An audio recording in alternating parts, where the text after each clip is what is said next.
sort of leak where more energy can flow out or flow in. So if we take gold, for example, you have, again, going back to my example of the Roman coins, you have a certain number of Roman gold coins. Well, what happens when somebody finds a way to mine more gold? Maybe they find a new deposit of gold, maybe they find a more efficient way to refine it, maybe they make fake gold and fool people, whatever the case. If humans can find a way to make more and inject that and dilute the total value, or dilute the number of currency units, monetary units in that system, then that's an open system. And so all these examples here, I don't know if you can read it, so I'll just read some of them, but thinking about how, again, infinite metals, gold, silver, copper, money trends to one. Why is copper or silver not used as money but gold? Well, it's because it's the one that's the least open. It's the one hardest to make more of. And that's why all that monetary premium is trended towards gold for thousands and thousands of years. We have an infinite amount of information. Internet.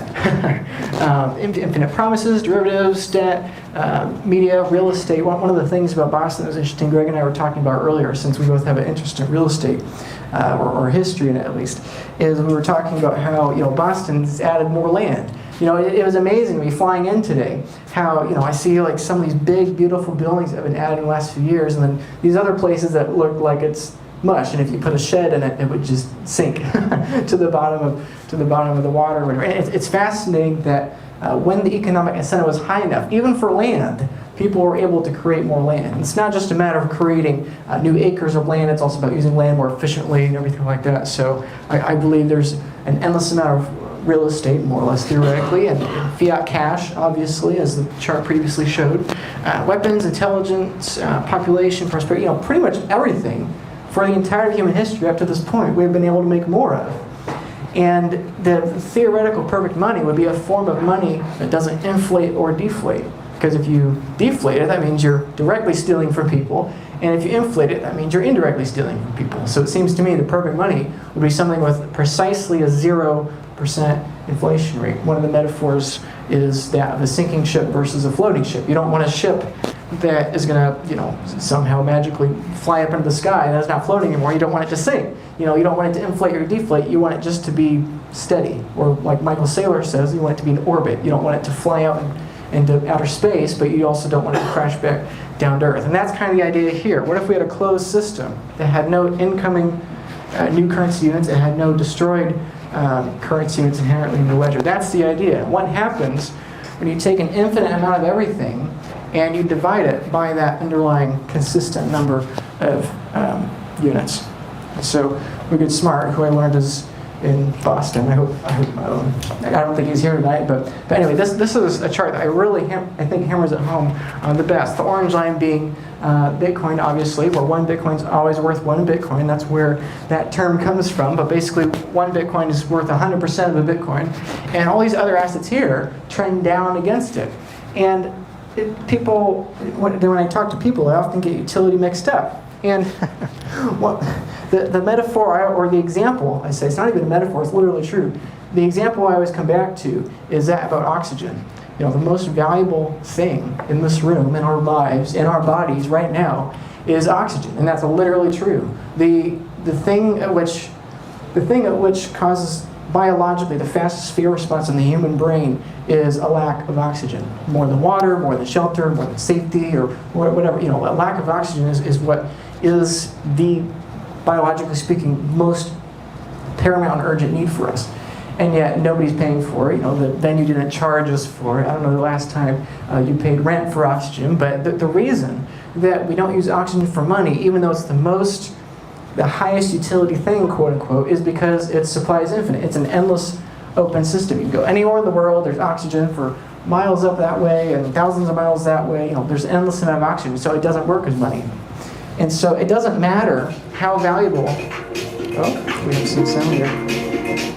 So anyway, in my view, it doesn't matter how valuable the companies are in the S&P 500. It doesn't matter the value of gold, or the ability of putting gold into a bunch of cellular phones and using that. It doesn't matter what the value of these three political currency unit examples are down here. Point being is that no matter how useful it is, if there is a way at which to create more supply, its price in terms of something at which we can't create more supply inherently has to go down. So I guess to wait one more time. It'll be quiet. There we go. So anyway, this is what's been happening with Bitcoin for the last 14 years. If you take any asset and you price it in terms of Bitcoin over the last decade and a half now almost, is that this is exactly what's occurring. And hopefully most people in here, especially who've been in the Bitcoin space, understand that that's really what's happening here. Yes, Bitcoin's going up in terms of everything else, but if you look at it from the other perspective, really what's happening is everything is collapsing or crashing in terms of Bitcoin, like it should be, because the marginal cost of energy is trending down, because automation is trending up. So, how are we doing on time here? Sorry. Okay, I'll finish up here. Yeah, so like I was just saying, that's one way of looking at it. Prices are falling down in terms of Bitcoin. And I don't know how many people in here have seen this chart, but this is one of my favorite ones out there. On the left, we have a linear chart. In linear terms, or no, excuse me, logarithmic. Yeah, linear on the left, logarithmic on the right, where you have 1, 2, 3, 4, and logarithmic where you have 1, 10, 100. It goes up by an order of magnitude on the y-axis. And so what most people do is they look at Bitcoin on the left side here, and they say, oh, it's a bubble. Whenever it's going up, they say, it's a bubble, it's a bubble, it's a bubble, it's got to come down. And then when it's going down, they say, oh, it's dead, it's not going anywhere, whatever. And what, in my opinion, what people fail to understand is that, yes, while this is true, what's really happening, and more important, is that on the right side.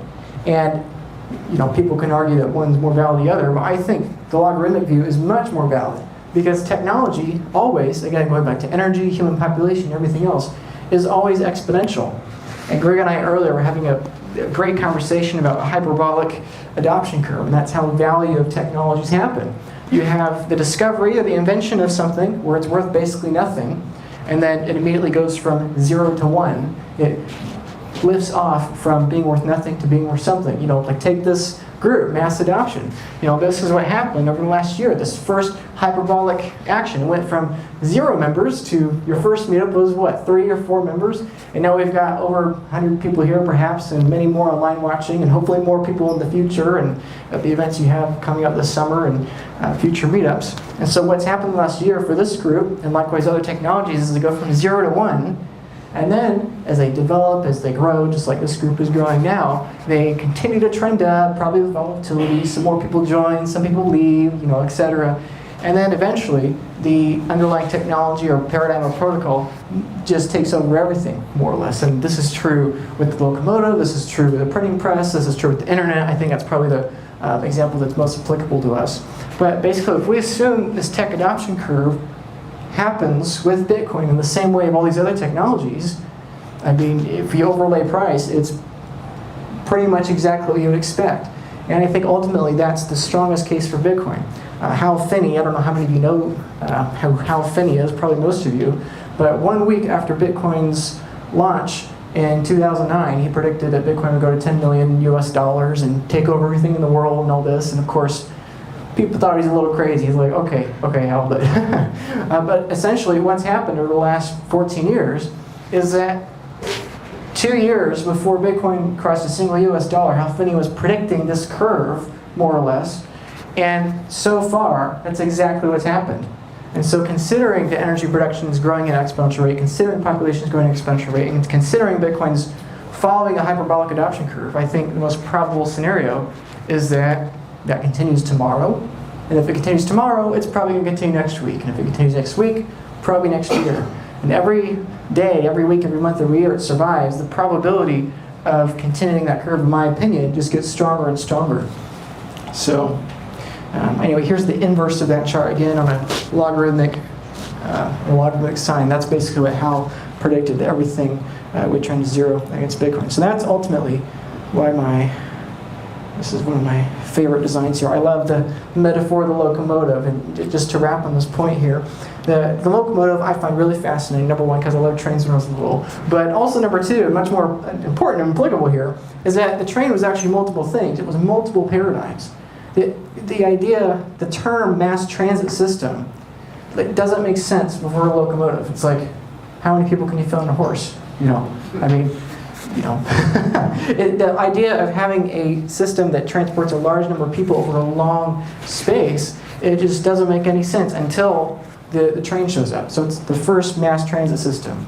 It's also a form of of a weapon. I know many of you were here for Jason Lowry's speak at the last speaker. I really wish I was here, maybe next time. But it's the same thing. The locomotive was vital for national security and for nations. This is why America and Europe especially adopted so much of the locomotive. If your country, if your military doesn't have the rails and the trains throughout your cities and throughout your borders and throughout your nation, you can't move troops as fast as your other country. You know, from a militaristic perspective, purely from self-defense, not even necessarily offense or from a place of exerting violence on others, just from a place of wanting to preserve yourself, you need the train for your government. Because if you don't, you will cease to have a government. The other will just stomp all over you because they can move their guns and their weapons and their men 10 times faster than you can, 100 times faster than you can, perhaps. And so I think, essentially, what we have all these other monetizable stores of value that we've had and that we've gained and we've gotten used to over the last decades and centuries. Stocks, bonds, cash, and all these other examples that we could go into. And I think what people are doing is they're inherently comparing these two and failing to understand that if this thing moves, then it's over for the horse. And so ultimately, to me, the only question that matters about Bitcoin is, does it work or does it not work? Because if it doesn't work, then it's a useless hunk of metal. Who cares? We'll keep using horses and feeding them hay, you know, and the world will keep spinning around, whatever. But if it does move, if it does work, it's inevitable that it will continue to be improved, it will continue to be built upon, and this railway, this global or national railway will continue to be developed. There'll be more stations, there'll become more use cases for the locomotive. You know, right now it doesn't make sense to travel to foreign distant lands, to go from Michigan to Boston or plane, but all those things we built upon the locomotive. And that is what is so exciting about today, because the system that was the railway eventually became for the electric grid and the power lines. And then on top of that, we had computers that can convert that electricity information. On top of the computers, we had the internet that could communicate that information. And now we have Bitcoin atop this stacked layer of technological paradigms that in many ways started with the locomotive. And so, anyway, to conclude this first part here, that's what's so exciting to me, and that's why I encourage everyone to learn about it and educate others, because ultimately, you know, the worst allocation of Bitcoin is 0%. In my view, that's the only justifiable one. So anyway, I hope that this has been of some use to you, and I guess we'll have a break now, so thank you.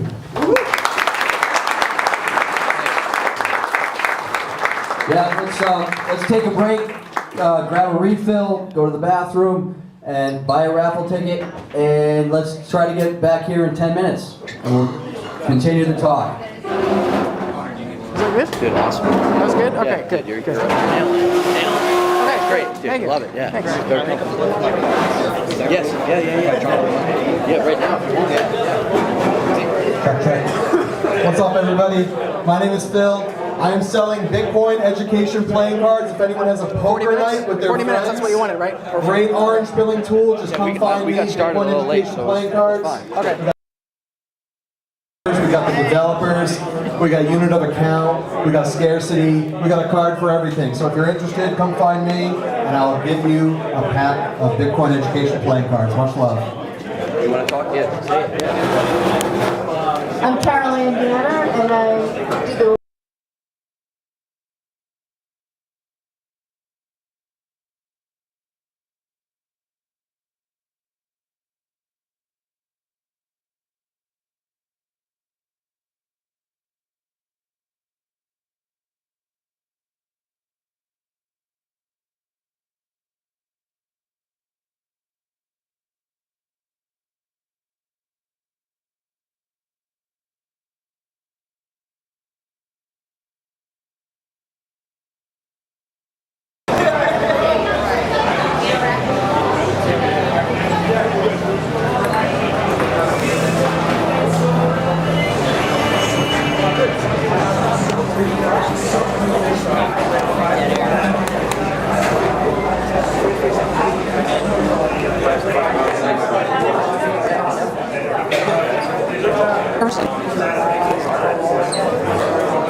Great. I know that one. Yeah, I know some people.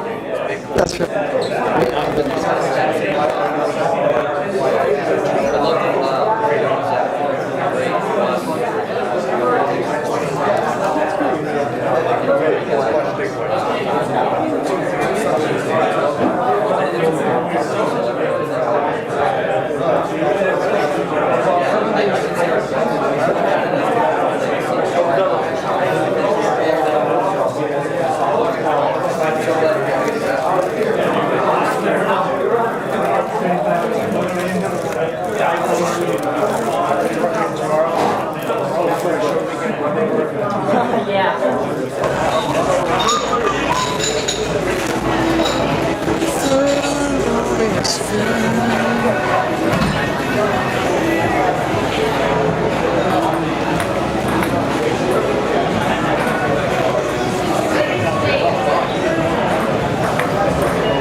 Thank you, I appreciate it.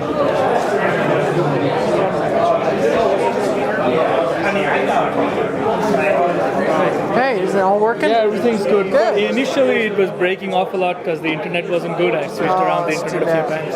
Okay. So now it's fine. So the second half and stuff Good. should work completely properly. Good. Yeah, so far so good. So far so good. Thank you. Thank you.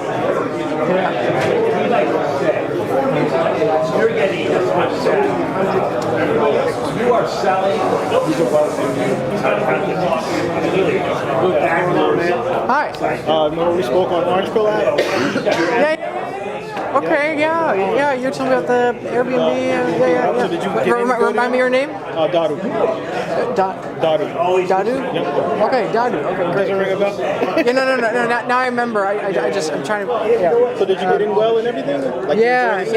Actually, Greg found a room for me. Okay, perfect. Probably closer too.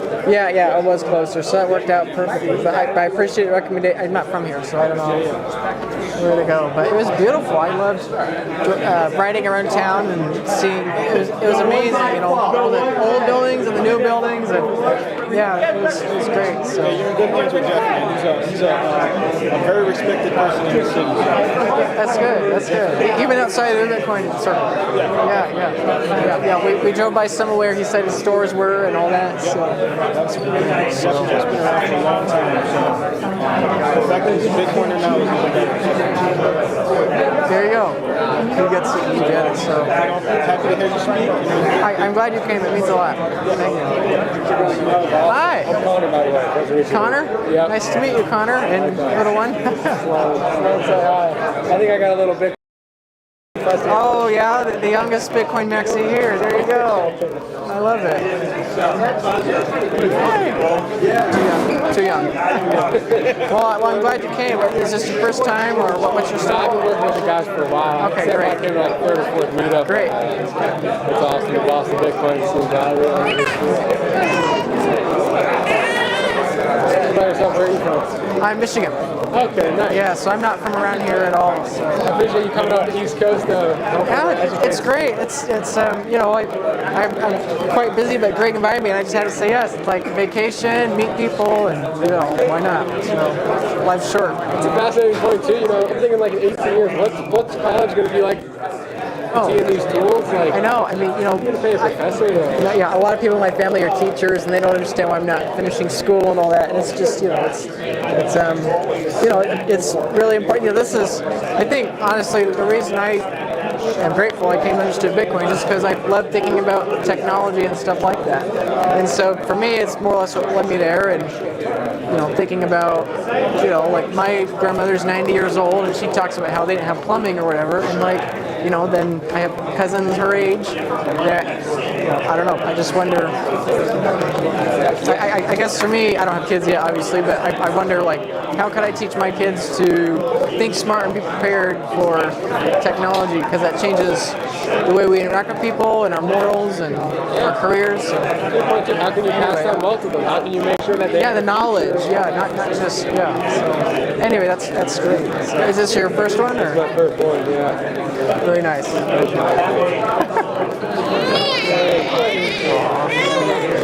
Well, nice to meet you, Connor. I don't know if I'll be able to stay for a second. I think she's getting awesome. Yeah, Awesome. I get it. To watch it on YouTube. Thank you. Yeah. Yeah, man. I'll see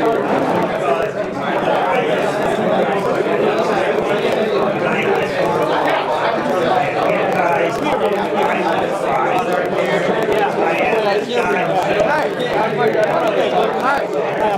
Matt. Hi, Matt. Nice to meet you. I first listened to you on Preston Pictures podcast. That's what everyone's saying. It's so funny. Yeah, that was awesome, man. Thank you. Yeah. I appreciate it. Yeah. People really liked all the charts there. I can get so nerdy about that. That was great. Great. Really great. What's your backstory? Are you new to mass adoption, or are you from here?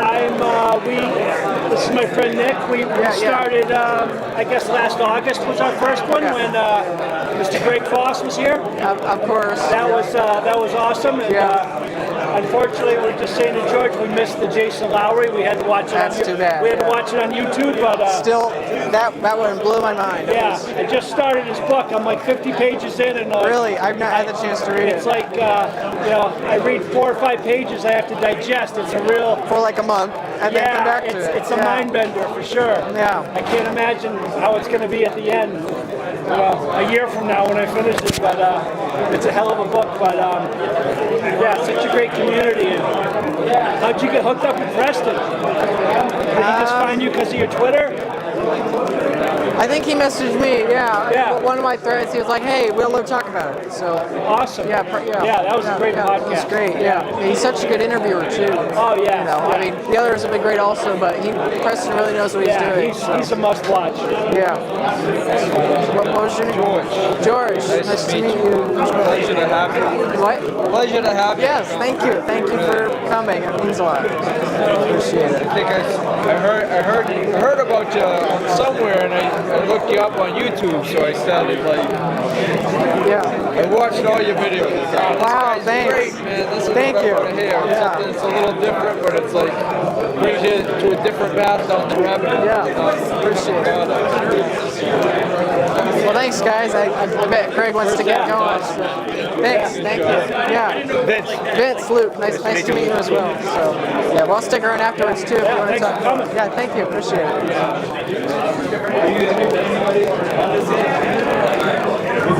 Hey, all right, here we go. One last call for raffle tickets, and then we'll get Luke back up here. If you want to put a raffle in for a chance to win a free ticket to Pacific Bitcoin, this is your last chance. Last call for the raffle tickets. Last call. And we're back in 10. All right. Okay. Everybody, grab your pizza over there. Everybody talking. Grab your pizza. We got Luke coming back. So we need everybody's attention one more time for another about 30 minutes. Then we'll have a Q&A. And that's it. So I'm going to hand the mic over to Luke. Let's give him our undivided attention once again. And appreciate you guys coming.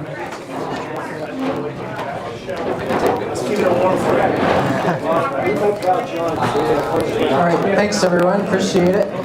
We're still getting their seats. Yeah, so like I was saying before, that the first half, I kind of wanted to touch on something I've done before, just for the people that perhaps haven't heard that, and just because I've not done a video or podcast walking through tweet by tweet, so hopefully that was of use. But this one I'm excited for. I've not shared it with anyone yet, actually. So it builds off the last one, but it was things that are more practical. Like, what does it mean for me?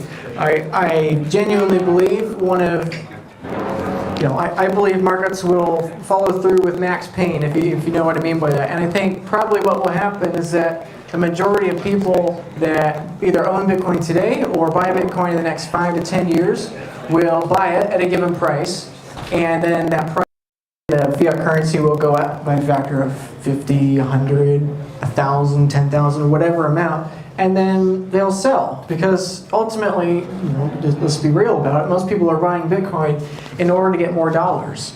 And while that might make sense for some people at certain times, I think fundamentally, at the end of the day, you buy Bitcoin to have less dollars. And so this is really to emphasize that point and kind of just get our brains turning about what could the next 250 or 300 years or so, theoretically, if Bitcoin is what we think it is. And this is not price predictions, so don't worry about that.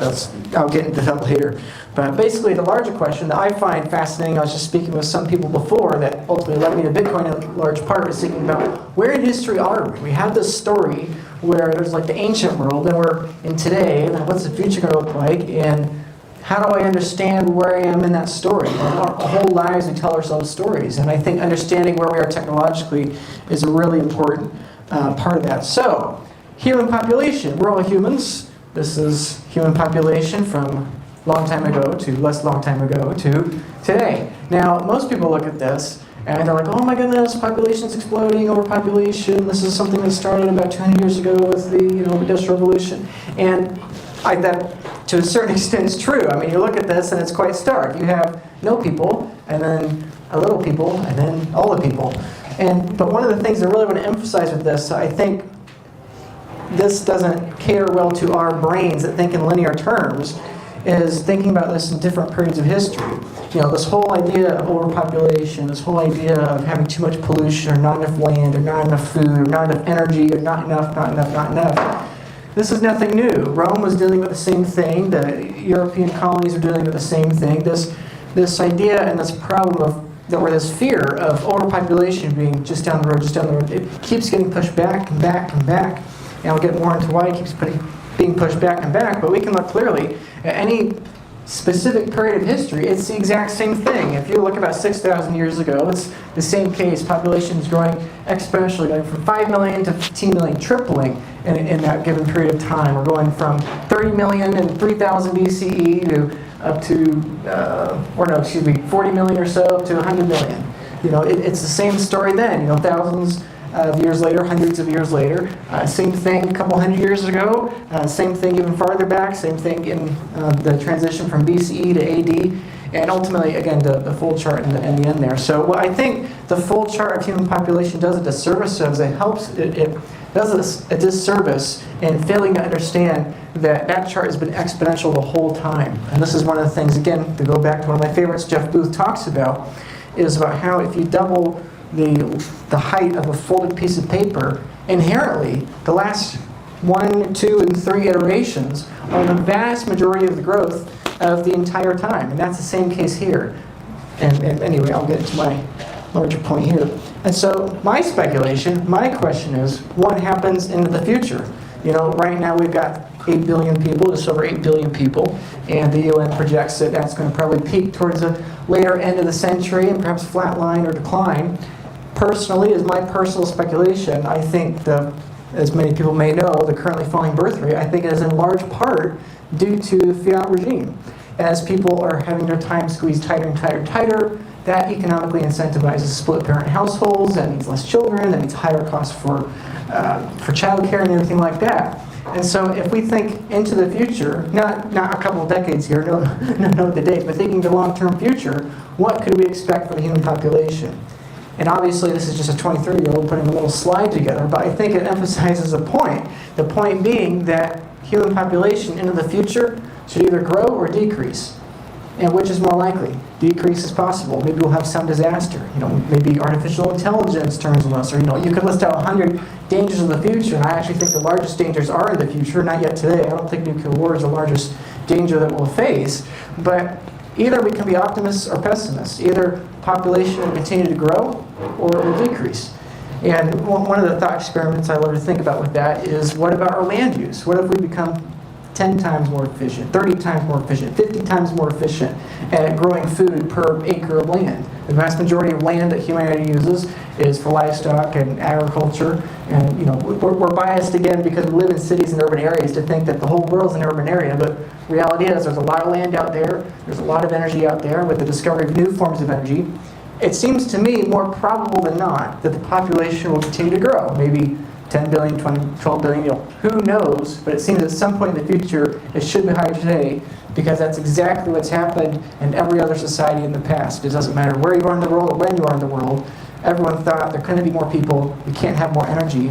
And the reality is that we find ways to innovate and have new technologies that can sustain that higher population. One of the, what's his name, Fritz Haber, I believe, with the Haber process for nitrogen, for example, his innovation alone of figuring out how to inject nitrogen into the soil and helping us have better food production, that alone is responsible for roughly 4 billion of today's population. 150 years ago, there was not enough land to feed everybody because we were exhausting nitrogen too fast in the soil. And then with that one innovation, boom, you can now double the human population, or at least double the food capacity. So anyway, that's just a visual idea of the chart here. And so even if we're pessimists and we assume technology, the speed of technological progress slows, we assume that this flatlining birth rates predicted continues for 1,000 years or so, which has never happened before in human history globally. Even if we assume that's the case, then even in that case, there will be more humans born in the next couple hundred years than the sum total of human history before now. And so this obviously gets into my thought process of thinking about other forms of technology. Take the printing press, for example. If we were roughly 450 years ago, at the very beginnings of the printing press, first 10, 20 years or so, and I were to come to you and shake you and shake my family and say, this printing press thing is a big deal, it's going to change the world, we're going to be all reading and you don't even understand, this is going to be a really big deal. And most people are yet to be born over the next couple hundred years, and those people will only know and accept and take for granted this printing press and reading and all that or whatever. And it would sound crazy to them, because from their perspective, in 1470 or 1480 or 1460 or wherever this theoretical example is, from their perspective, the sum total of history before them, the vast majority have never been able to read, and it just seems ludicrous. There's not enough resources, there's not enough time, there's not enough humans to create all those more humans, and even if they did, of course the majority of them will still not be able to read. We can't even have the majority of people read now. Books are too expensive, they're a scam, whatever. So that's the basic idea, that I have no idea what the future has, none of us do, but if you just do the math and you do the arithmetic and map it out, even if population stays flat from end of century onwards, there are more people ahead of us than behind us, which to me is very optimistic. The majority of great artists, theoretically, are ahead of us. The majority of brilliant thinkers are ahead of us. The majority of wonderful scientists and engineers that could perhaps find those technologies and inventions are ahead of us. So anyway, I find that to be very exciting. And so likewise, I'm saying with these technological sources, I touched on this in the earlier presentation, so I won't dive into that, but it's the same idea. In the same way that human population is a continuing exponential trend, it's not something new in the last couple of hundred years. The speed is increasing, the speed of change is increasing, but it's been an exponential trend. It's the same thing with technology. If you go back hundreds of years, thousands of years ago, like I was saying earlier, the vast majority of humans' energy consumption and production was biomass. Chop down trees, burn wood. Very inefficient, a lot of wasted heat, very bad on the planet. And so you have this little new innovation of coal that begins, and it just explodes, and it becomes a new form of dominant energy. And likewise, the big example and the larger example there, it's the same idea. And so my wonder and my thought speculation is, what if all those new forms of energy, solar, modern biofuels, wind, hydropower, nuclear, perhaps fission, in the coming years or decades or whatever, what if each of those is like another one of coal here? It's just a thought experiment, but to me, even though none of us know the future, it seems more probable than not that we'll keep innovating, because if there are only more people and there's only a greater need to service those people, the economic incentive seems pretty inevitable to me. It seems the only alternate is something really depressing, so I just said that. So likewise, on the previous, again, building off the first half of the presentation here, same idea. So 1350, 700 years ago, it's not even that long ago in human history. It's incredible. But all the way out to today, and then from the early 1800s up to today, again, this has been an exponential growing, doubling, as Jeff Booth says, going from fold 0 to fold 50. The first folds seem inconsequential. We forget that they were folds in the first place. And so if we overlay these technologies, like I was referring to earlier, you have a newspaper, printing press around here in this area, you have the New World discovered in the canon, all these technologies that were massive leaps for each of these societies that would have been unrecognizable. In the same way that I joke about how do you explain to somebody from here the iPhone? Well, how do you explain to somebody in the year 500 the canon? I mean, to them, that's just as indescribable as the iPhone is to somebody from here. Or the same thing with each of these innovations. How do you explain to somebody, or discoveries, innovations or discoveries? It's the same idea. And the speed at which these worldviews are changing is also speeding up. And so again, speculating into the future, perhaps energy flatlines, or perhaps it increases, and perhaps it goes way out of that and down below. But to me, that seems to be inherently an extremely pessimistic view, and there's a possibility that happens. But if energy production can't keep up with that, well, to me, that inherently seems to be there's a bifurcation between the total energy needs of humanity, because our population is growing up, it's currently growing up, and if our energy flatlines, I think that inherently means that there's some sort of massive shortage, or massive famine, or anything like that. And so I think because we can assume that economic incentive will be there, I think we can assume we'll find a way to do it, because this whole time we've been able to do that. And I know it looks absurd, but if we look at any other point in history, that's my point, that it looks a little less absurd in that context. And so obviously you can see, computer here, which already is like forever ago in technological terms, and then the internet, and then Bitcoin there, and then got our little blip there today, which we'll get more to in just a moment. And so this idea is what I mean by like our technological window, that if we're in the year 2023 or so, we can envision what life looked like to a certain degree back, and we can envision it into the future. Right now we have autonomous robots or whatever, all these humanoid robots, you have the Elon Musk robot, you have Boston Dynamics robot and all that. We have all these things, and we can kind of envision what they'll do in the future, we can kind of envision them, but at a certain point, it's like, we don't even know what they'll really do. We can't even picture the applications for them. The locomotive, I gave an example before. Most of the use cases for the locomotive, you wouldn't have been able to predict or describe in the early 1800s or so. That most of those use cases were yet to be discovered. And that's kind of the idea here, that looking back, we can read history, but it's hard for us to intuitively understand. And looking forward, I believe it's the same way, that at a certain point, it gets so fuzzy that all this is just, who knows? And at a certain point, prediction becomes more or less worthless. And so like I'm saying, if these things are continuing to speed up, well then it seems to me that over the coming centuries, as the majority of people are ahead of us, the majority of art, the majority of innovation, the majority of science, the majority of discoveries are ahead of us, the majority of change, theoretically, should also be ahead of us. So if one of these windows was 1,000 years, maybe it was 800 years, maybe 500, maybe now it's 50 or 80 or whatever it is, and perhaps it's different for each person. But as I was just speaking to someone who unfortunately left before the second part of the show, about he had a young daughter, and we were having that conversation of how in her life she'll have only faster and faster iterations. And anyway, I find that fascinating in thinking about. And so if we think about that overlaying with monetary eras, we have this era where gold was the monetary, the dominant form of monetary, the dominant monetary system in the world. And then as the world required an energy upgrade, as it required faster velocity, and gold couldn't fulfill that, we had the adoption of credit and central banking and all these other things from the Dutch onward, more or less. The Dutch are basically the beginning of what we call modern central banking. And so we have this window where we can look back and we can imagine what the world looked like. Gas prices were much cheaper 50 years ago, 100 years ago, but we can understand how they work because they use cash just like we do. It makes sense to us.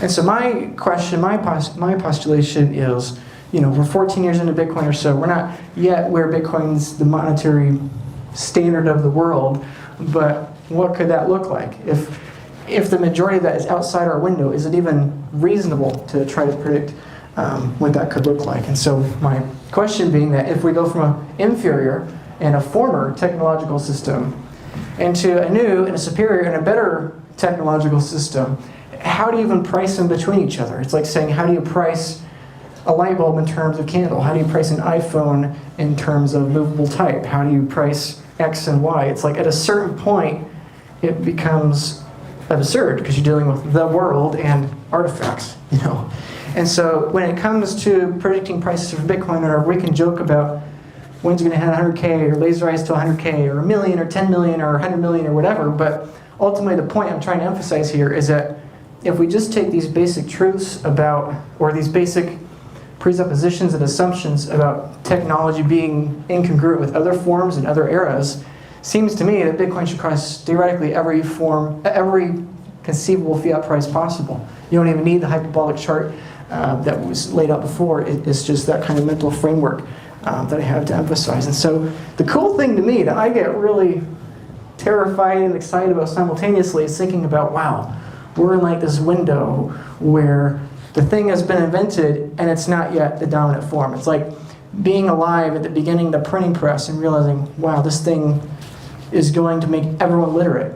And I'm here in time where the technology exists, the thing exists, and yet the majority of people still aren't literate. And so it's like you're in between, you have a foot in each world. Greg and I were joking earlier about how being a Bitcoiner and understanding it is kind of like being a time traveler from the future, but yet you don't really remember the future, obviously, because it hasn't happened yet. But it's kind of like the same feeling, that you feel like you're in like a different world almost. You're like moving around everyone else. It's like you see the world differently. And this is, I think, fundamentally what it comes down to. You know, the people around us aren't any different. It's just we have a different technological worldview what the future could look like. Well, another example I think about when it, you know, again, relating it back to Boston Dynamics and thinking about those humanoid robots. You know, if there's 1,000 of those today, and the total number of those increases, say 50%, 30%, or something like that, every year from here on out. I mean, what was the math? I think it was by the late 2040s. There's humans still outnumber the robots like 300 to 1 or 350 to 1 or something. But even in that case, then the robots theoretically eventually would outnumber humans at some point. And so what if we're in this weird spot where artificial intelligence is here? We all heard of ChatGPT and all that. What if we're in this point where it exists and yet the majority of intelligence is still human, or perhaps already past that point or whatever? Or what if we're in a period where humanoid robots exist, but they don't yet outnumber humans, or like real humans, artificial humans versus real humans. And so anyway, in the same line of those visualizing those future technologies and describing as past technologies, I think it's a similar way with Bitcoin, that we are in this current window where we can envision the past before Bitcoin, and we can envision the past, or we can envision the future a little ways. But we're in this weird spot where Bitcoin exists and it has value, but yet it's not taken over everything. There are thousands of years behind us that Bitcoin had no value. And theoretically, there are decades, perhaps centuries, and perhaps a millennia, or maybe even longer, that Bitcoin has value. And so it's like, wow, there's all these years ahead of us where the world's completely different from today, and all those years behind us where the world's completely different from today. And we're in this narrow slice where we have an arm in both. And so anyway, and then this is the hyperbolic curve that we talked about earlier, kind of like trying to visualize it, going from 0 to 1, going from less than a cent for 2 years, all the way up to 100 to 100,000 or $1 billion or whatever, and then up higher. So anyway, it's just that kind of visual conceptualization that I find fascinating. And if we try to zoom that in and put it into a larger point, and again, logarithmic terms, because technology is exponential, what if, not saying this is a certainty, but what if it's something more or less like this? That Bitcoin's nothing for a couple years, and then it trades up and down with a volatile fashion, becoming more and more volatile as we end our little window here where we're transitioning from the old to the new. And then at a certain point, it just becomes absurd. Like, how do you predict the value of Bitcoin? You know, I mean, like, how do you price, like the flight I took today, how do you price that to somebody in 1850? You don't even know how to communicate these things. And ultimately, that's why I think, you know, saying Bitcoin go to this price or that price is interesting, and only, you know, for people that are already into Bitcoin or people already new to Bitcoin. But I think ultimately the thing that is perhaps more difficult to explain, but likely the more rewarding and the more fulfilling and the more helpful in people understanding what's really going on here, is explaining the two paradigms and how at a certain point we can assume, even without Bitcoin, technology should advance to a degree at which trying to equate today's value in terms of that doesn't even make sense. So at that certain point, then theoretically, it becomes almost impossible to price Bitcoin. So perhaps that means it flatlines for a few years. Perhaps it means it rises up and down in these 4-year cycles like it has been the last 14 years or so. We just continue that for a while. But it seems to me, one way or another, human population has to increase, our energy production has to increase if we're going to assume the future is bright, and the ultimate value of Bitcoin in that future would theoretically just continue forever at a volatile rate, and an increasingly volatile rate. And that's one of the things people have trouble understanding about why is it valuable. Well, you need it to be volatile in order to keep up with the productivity gains from those innovations and those technologies flowing back to society via the money. You have to have it be volatile. If it keeps its value, how does it make this cross? How does it make the chasm? Volatility is a feature in that aspect to an even larger degree than what I think we understand today. And so again, putting the windows that we have earlier overlaid onto this, perhaps we have this window, and then, in the later part of the century, and then we have another one, and on and on and on to where it becomes just absurd to even talk about. More or less, we would theoretically be here. This one being logarithmic, that one being linear.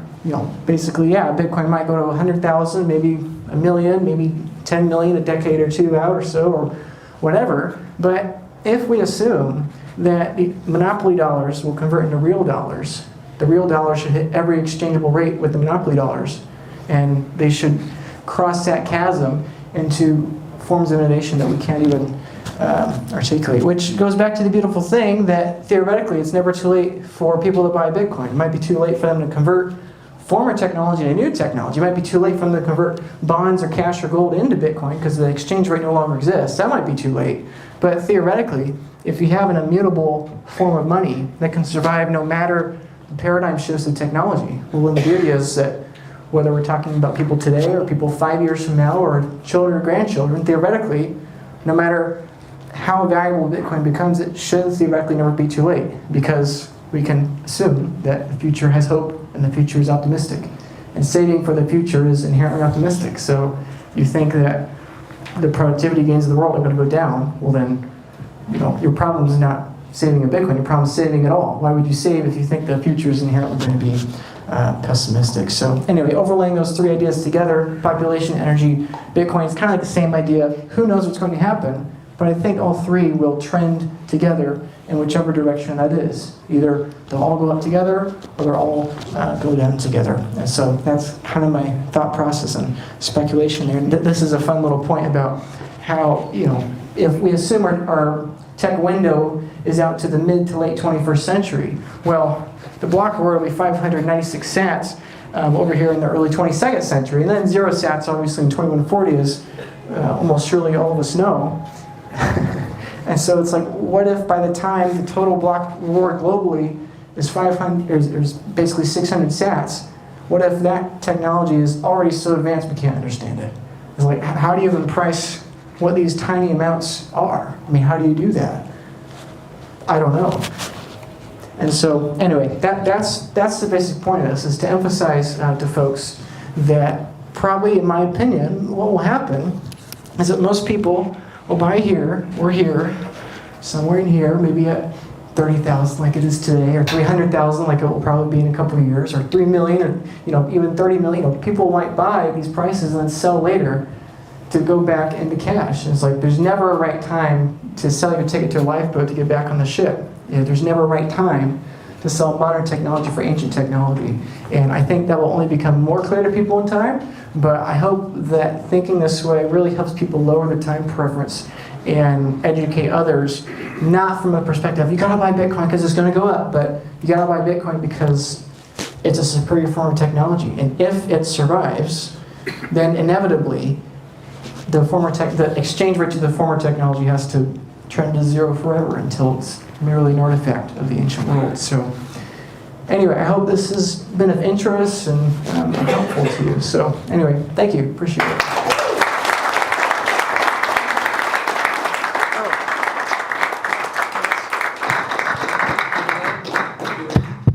Real quick, just a little plug too. I'm on the Orange Pill app. They're one of our wonderful sponsors tonight. So that's The Real Me, and that's The Real Me on Twitter if you want to follow me on there. I keep hearing there's a lot of fake me's, so don't follow the fake me's. You might be real life here, so please follow the real me. Don't get scammed. So anyway, that's it. And then, oh yeah, and upcoming projects. I've gotten a lot of questions tonight. What do you do next? What do you do next? So if I could just say that real quick. I just started a YouTube channel. I'm doing a bunch of podcasts. I have a podcast with Jeff Booth and Greg Foss and a whole bunch of other financial advisors, investors. Many are pro-Bitcoin, some are anti-Bitcoin. So if you want to check that out, I'm posting everything, and I'm having a blast doing it, just hearing other people's perspectives. So YouTube is just my name, Luke Broyles. Twitter, I'm on Twitter, obviously, like I just said.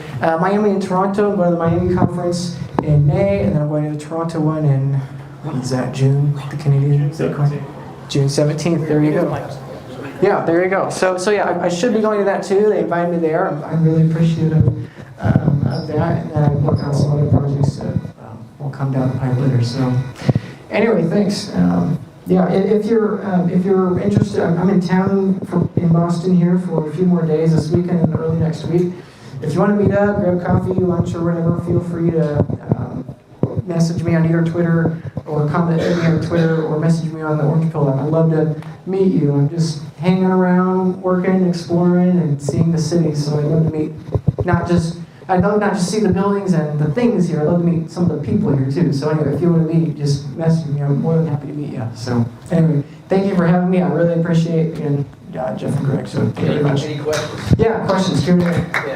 Yeah, if anyone needs the mic, please.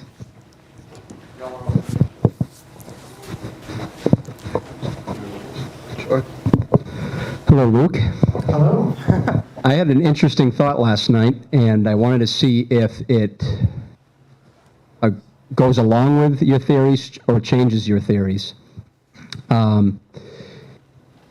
Eventually, at some point, we are going to reach the point where the transistor gates on all of these chips that help us use this technology and eventually, mining as well. Eventually, that will reach its smallest size possible.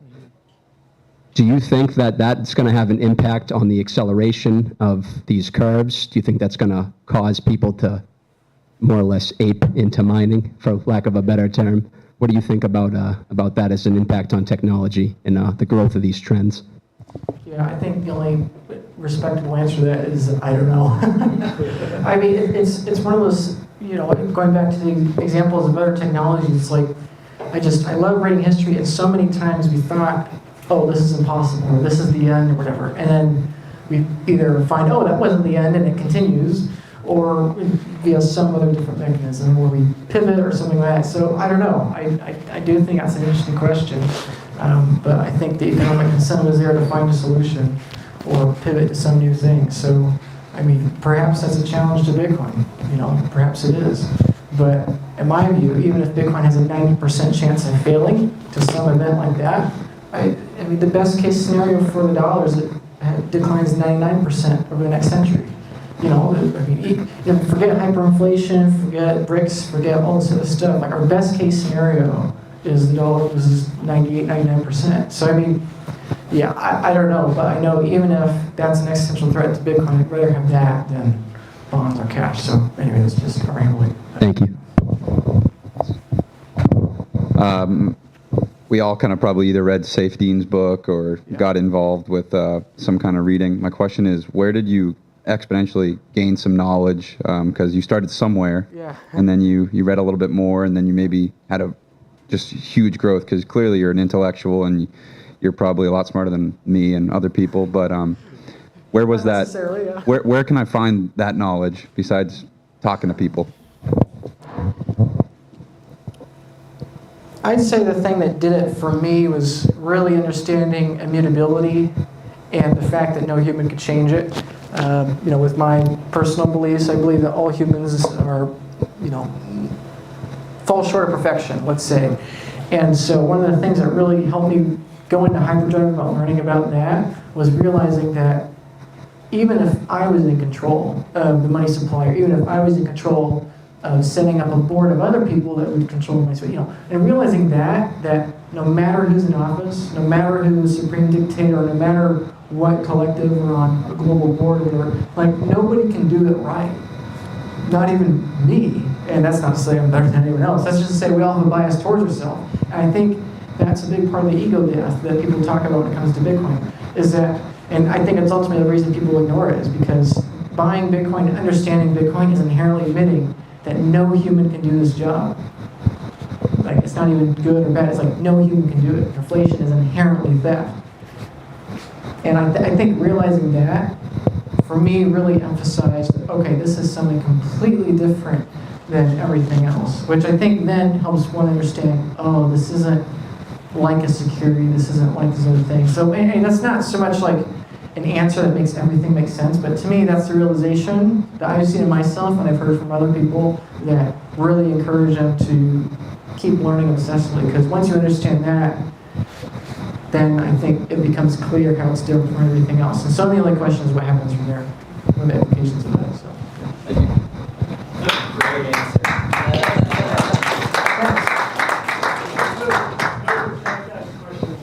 There we go. All right, Luke, this is a challenge. Well, it's kind of a challenge to everybody, but yeah, you're really brilliant. So one of the reasons I'm here is because I got panicked when I saw Elizabeth Warren's little thing. So I was like, I gotta go over and support the mass Bitcoiners. So one thing about that, and your theories kind of crack my brain all the time. But what are you doing? Maybe this is the next project. What are you doing to be able to transition that into either not necessarily education, but actually getting correlations between that to be able to combat this misinformation that's going on in politics and the New York Times and all these other things? And maybe you have an answer for that. I mean, everybody has a specific skill set, and so we should all be doing this based on what we, feel like we're good at. You have a skill set of taking these super deep subjects and being able to project them out and putting things into a perspective for the normal person to see, oh yeah, we're just, and this is the blip where we're at. But there's got to be a way that you can translate that for politicians. What you doing? Honestly, I think just this. I mean, if, again, the printing press, it's perhaps not the best metaphor, but money's information, language is information, I think it's applicable. I mean, what's the point of worrying about who's Pope when ultimately the printing press is what takes away the majority of the misinformation from the Catholic Church? So, I mean, it's like, Donald Trump hates Bitcoin, Hillary Clinton hates Bitcoin, Bernie Sanders hates Bitcoin. It's like there are plenty of people on all the political aisles. And yeah, sure, I think everyone in here has a political opinion, I'm sure, including me. But the thing is that ultimately politicians are, as Jason Lowry would say, like an abstract hierarchy atop brute force physical costs. And I mean, to me, it just seems that, yeah, at the end of the day, it's just a matter of education. And I don't know, that this is the best I know to do. I don't think I can fix centralization from becoming a part of the centralized, it's like, I don't think I can fix that. I don't think any president can fix that. I don't think the Fed can fix that. I don't think you can find a solution to centralization from within centralization. And so, Would you say, yeah, what you're doing is I don't want to. Yeah, no. What you're doing is. I understood that, thank you. Yeah, but I mean, I generally think that's the best thing one can do. I don't think becoming a politician and then pass a bunch of laws that make Bitcoin, I don't think that might help, but that doesn't solve it. So that's just my thought.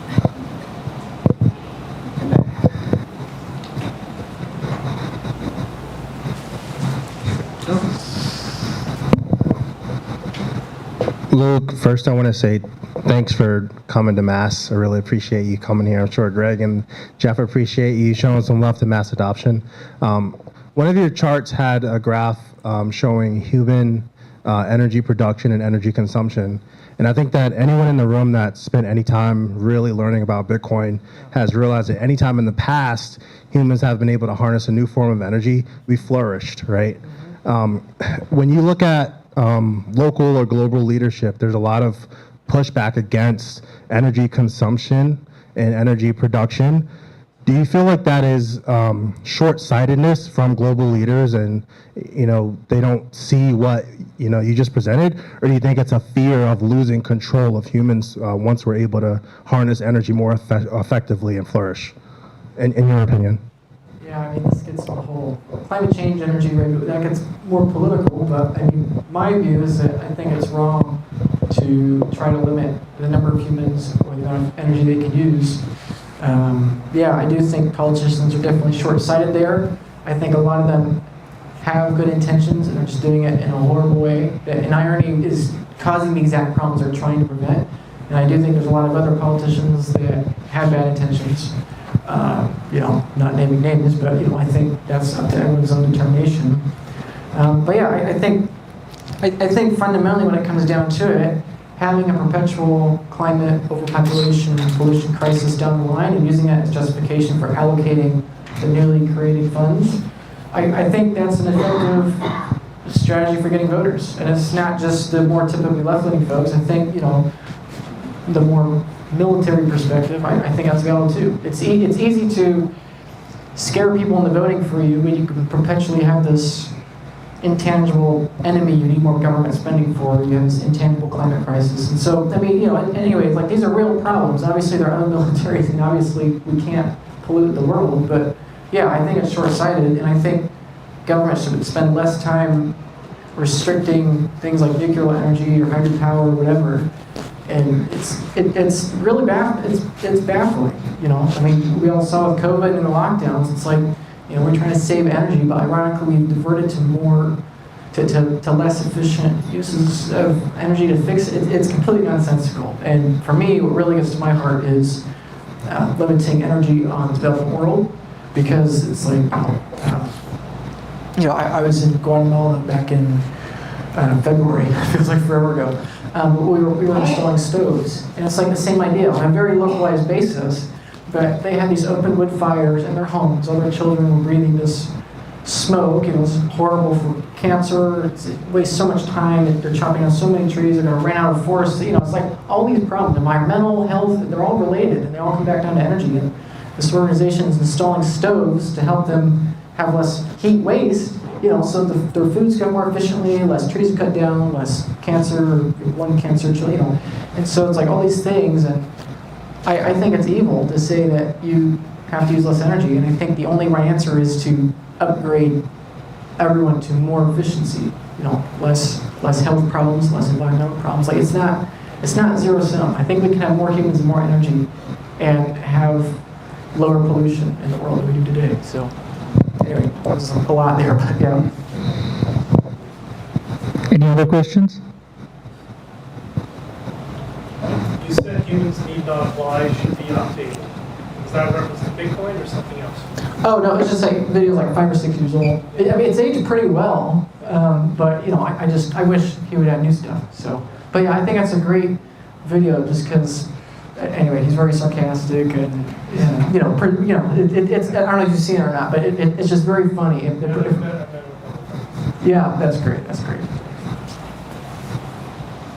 Although I wonder what his views are on Bitcoin. I actually don't know, but I've seen the little Bitcoin logos in these videos. So anyway, interesting. Any other questions?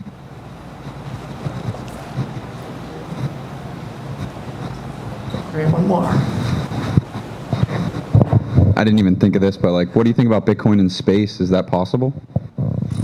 I think to the other question, I don't know. I mean, yeah, Mars is, Mars is far away. It'd be a problem for, a block being every 10 minutes. I think it's one of those things where it's like, that's kind of the whole point of it being out our window. It's like, if I make any claim, it's going to age poorly, and it's probably going to be outdated in 5 years, and that'll be outdated. I mean, I don't know. I think it's interesting to think about, but who knows? Yeah. Great question. Thanks, guys. Thank you. All right, give it up for Luke.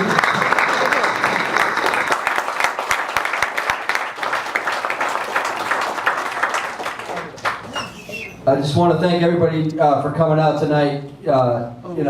Let's keep growing this thing. It's we need more women, okay, in the Bitcoin community, obviously. So I don't know, reach out to your girlfriend, your spouse, your friend down the street, your roommate, whatever. But this isn't a male thing, so, you know, let's keep doing exponential growth here for mass adoption. And I think one way to do that is, you know, let's bring your friend and your neighbor next time. So let's Freedom Festival. Yeah, baby, Woo! Freedom Festival. Yeah. Thanks for coming out. Let's do it again. Woo!